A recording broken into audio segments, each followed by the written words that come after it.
Excel divide todas las fórmulas en cuatro grupos principales: fórmulas aritméticas, de comparación, de texto y de referencia. Cada uno de estos grupos tiene su propio conjunto de operadores y se utilizan de una manera muy peculiar, por lo que es importante revisar cada uno de estos grupos. Comenzaremos revisando el grupo de fórmulas aritméticas, que es el tipo de fórmulas más comunes.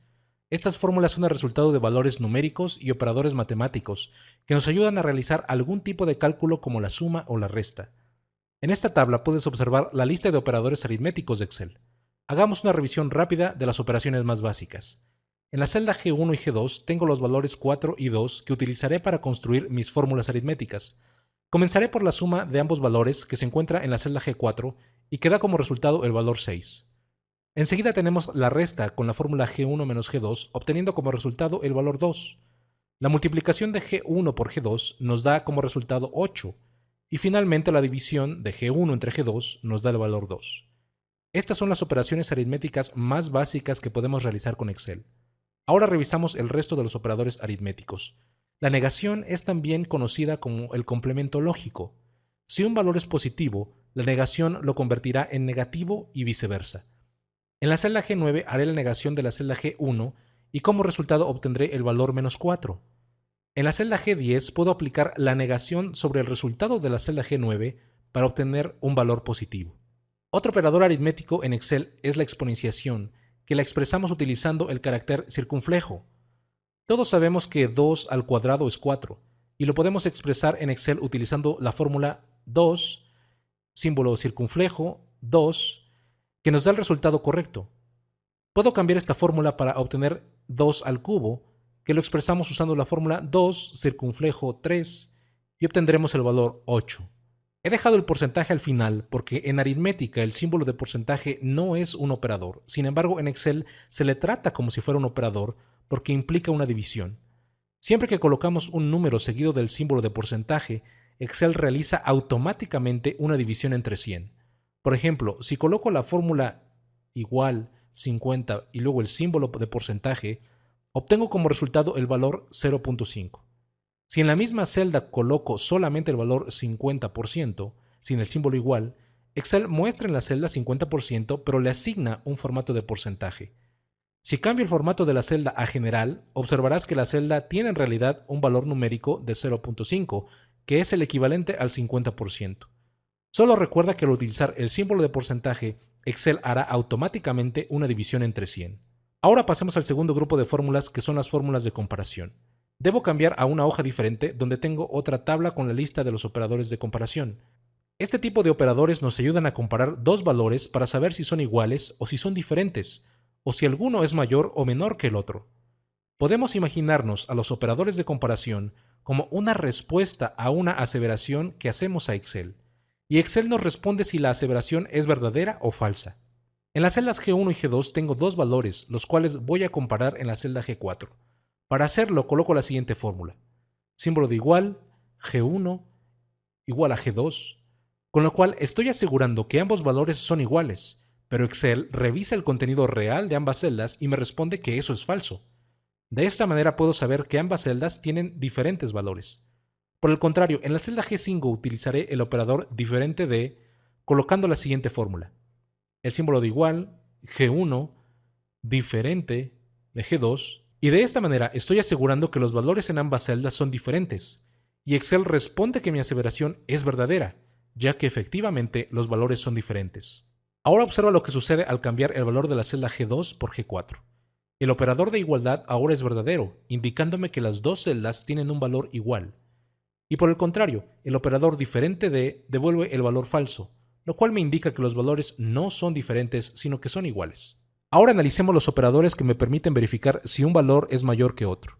En la celda G7 colocaré la fórmula G1 mayor que G2. La respuesta es falsa, porque en este momento ambos valores son iguales.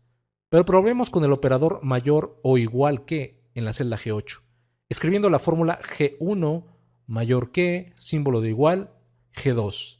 Y en este caso obtengo una respuesta verdadera, ya que ambos valores son iguales. Si el valor de G1 lo cambio por 8, entonces ambas fórmulas me devolverán verdadero, porque G1 es mayor que G2.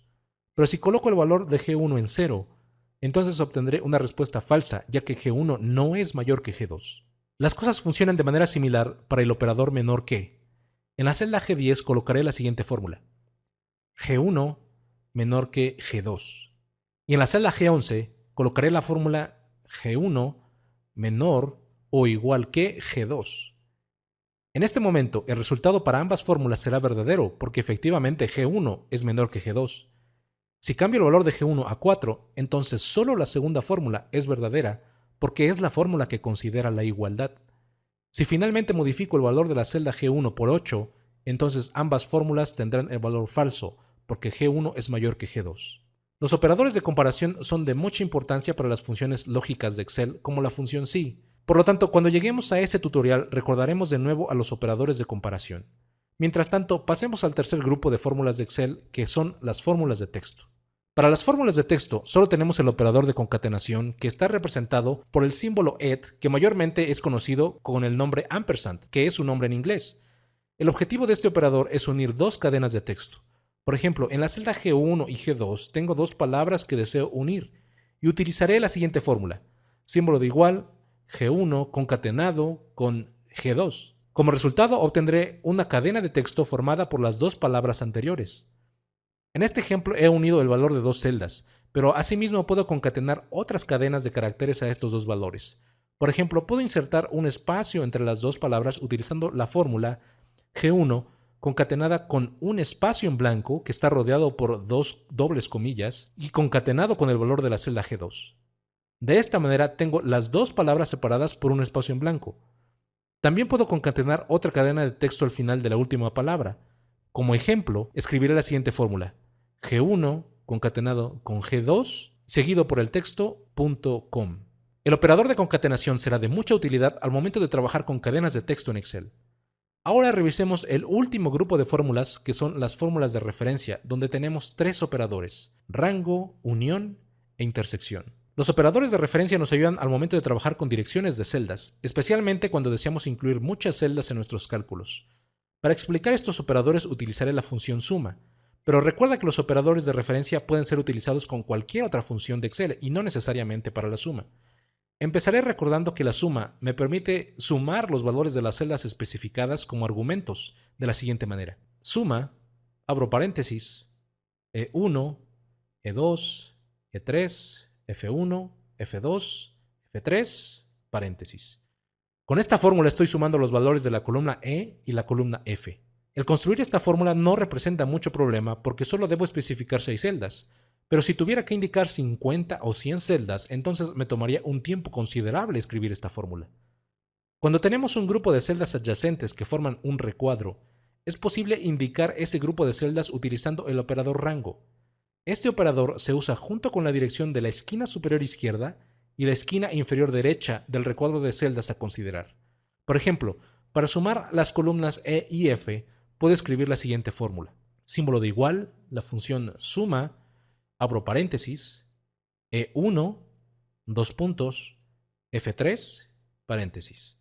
Si por el contrario deseo obtener la suma de las columnas E, F y G, entonces puedo escribir la fórmula suma, paréntesis, E1, dos puntos y G3. Y finalmente termino con un paréntesis. De esta manera el operador rango me permite indicar la dirección de un recuadro de celdas adyacentes, y Excel incluirá automáticamente todas las celdas contenidas en dicho rango sin la necesidad de indicar celda por celda. Por otro lado, el operador unión nos permite indicar a Excel dos grupos de celdas que no son adyacentes.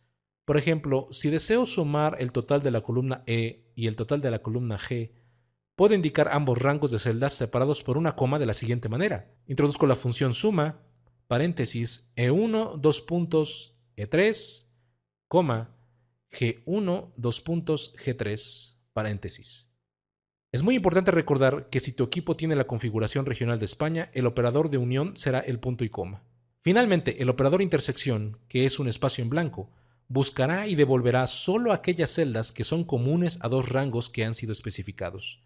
Si por un lado tengo el rango E1, F3 y por otro lado el rango F1, G3, y deseo sumar el total de las celdas que pertenecen a ambos rangos, entonces debo escribir la siguiente fórmula: símbolo de igual, suma, paréntesis, E1 dos puntos F3 espacio F1 dos puntos G3 paréntesis. Podrás notar que la suma es el total de la columna F, que son precisamente las celdas comunes a los dos rangos especificados. Si quieres saber un poco más sobre el operador intersección, dejaré un vínculo en la sección de material adicional hacia un artículo sobre este operador donde podrás leer más ejemplos. Con esto hemos terminado de revisar todos los tipos de operadores en Excel. Solo me resta hablar sobre el orden de importancia que les da Excel cuando en una misma fórmula tenemos diferentes operadores. Este nivel de importancia es conocido como el orden de precedencia y está resumido en la última hoja de este libro. Esta tabla contiene el orden en que Excel hará los cálculos al encontrarse con diversos operadores dentro de una misma fórmula. El operador que tiene el mayor nivel de precedencia es el operador de rango, y así sucesivamente hasta llegar a los operadores de comparación, que serán los últimos operadores que Excel considerará en el cálculo de una fórmula. Excel siempre seguirá este orden de precedencia a menos que utilicemos paréntesis, que es la única manera en que podemos influir en el orden del cálculo. En caso de tener paréntesis en una fórmula, Excel hará primero las operaciones contenidas dentro de esos paréntesis. Hagamos un ejemplo para dejar en claro tanto el orden de precedencia de operadores, así como el uso de los paréntesis. Antes de pasar al ejemplo, quiero que pongas atención en estos tres tipos de operadores. Excel siempre calculará primero la exponenciación, luego la multiplicación y división y después la suma y la resta. Teniendo en claro este orden, pasemos a nuestro ejemplo. Esta tabla nos ayudará a comprender mejor la manera en que Excel va realizando cálculo por cálculo en una fórmula. La fórmula real la encontrarás bajo la columna J, y las celdas previas son solo texto para ilustrar cada uno de los pasos que Excel sigue hasta llegar al resultado final. La fórmula de la celda mostrada en F2 contiene varios tipos de operadores aritméticos. La exponenciación es el operador con el mayor orden de precedencia, por lo que será el primer cálculo que Excel realizará. El número 2 elevado a la octava potencia nos da como resultado 256, y podemos ver la representación de ese cálculo en la celda G2. Después de hacer la exponenciación, la división y la multiplicación tienen el mismo orden de precedencia, así que Excel los calculará de izquierda a derecha empezando por la división. Ya que 256 entre 4 es 64, podemos ver esa representación bajo la columna Cálculo 2. Siguiendo con el orden de precedencia, Excel continuará con la multiplicación de 64 por 2, dejando el último cálculo como una suma de 128 más 4, para entonces llegar al resultado total de la fórmula, que será 132. Ahora veamos cómo podemos influir en el resultado si incluimos el uso de paréntesis. En la celda F3 observas una fórmula muy similar, excepto porque he colocado paréntesis alrededor de la división de 8 entre 4. Por esta razón, Excel calculará esta operación en primer lugar, dando como resultado el valor 2, el cual está representado bajo la columna Cálculo 1. Una vez que se ha realizado el cálculo dentro del paréntesis, se seguirán las mismas reglas de precedencia de operadores. El siguiente cálculo es elevar 2 al cuadrado, y que vemos reflejado en la siguiente columna. La siguiente operación a realizar es la multiplicación de 4 por 2, para dejar al último la suma de 8 más 4, que nos da como resultado final el número 12. Para la tercera fórmula de nuestro ejemplo, he incluido otro par de paréntesis que rodean a todos los cálculos después del operador de exponenciación. Cuando tenemos más de un par de paréntesis, Excel comenzará con los paréntesis que tengan el mayor nivel de anidación. Para esta fórmula, los paréntesis más anidados son los que rodean la división de 8 entre 4, por lo que serán la primera operación a realizar y que vemos reflejada en la siguiente celda. Excel aún no puede calcular el exponente porque seguimos teniendo paréntesis en la fórmula. Dentro de este paréntesis tenemos una multiplicación y una suma, así que el siguiente cálculo será la multiplicación de 2 por 2, dejando la suma de 4 más 4 aún dentro del paréntesis. Al realizar la suma, llegamos al último cálculo, que es elevar el número 2 a la octava potencia, que nos lleva al resultado final de 256. Con este ejemplo puedes ver que aunque la exponenciación era el operador de más alto orden de precedencia en la fórmula, el uso de paréntesis obligó a Excel a calcular el exponente hasta el final. El último ejemplo lo dejaré para que tú lo revises con detenimiento. Solo observa que los paréntesis internos ahora rodean a la operación 2 más 4 y el resultado final es completamente diferente a las demás fórmulas. De esta manera nos queda claro que el uso de paréntesis tiene una influencia directa en el orden que sigue Excel al momento de realizar los cálculos de una fórmula. Esto es todo por esta lección. Antes de concluir, hagamos un resumen de lo que hemos aprendido. El día de hoy revisamos los diferentes tipos de operadores que existen en Excel, que son los operadores aritméticos, de comparación, de texto y de referencia. Todos estos operadores tienen un orden de precedencia que indica el orden en que Excel irá haciendo cada uno de los cálculos dentro de una fórmula, y la única alternativa que tenemos para influir en ese orden es utilizar paréntesis para obligar a Excel a realizar los cálculos tal como los necesitamos. Dejaré un vínculo debajo de este video para que puedas descargar el libro de trabajo que he utilizado hoy y puedas tener este material para futuras referencias. Hasta pronto.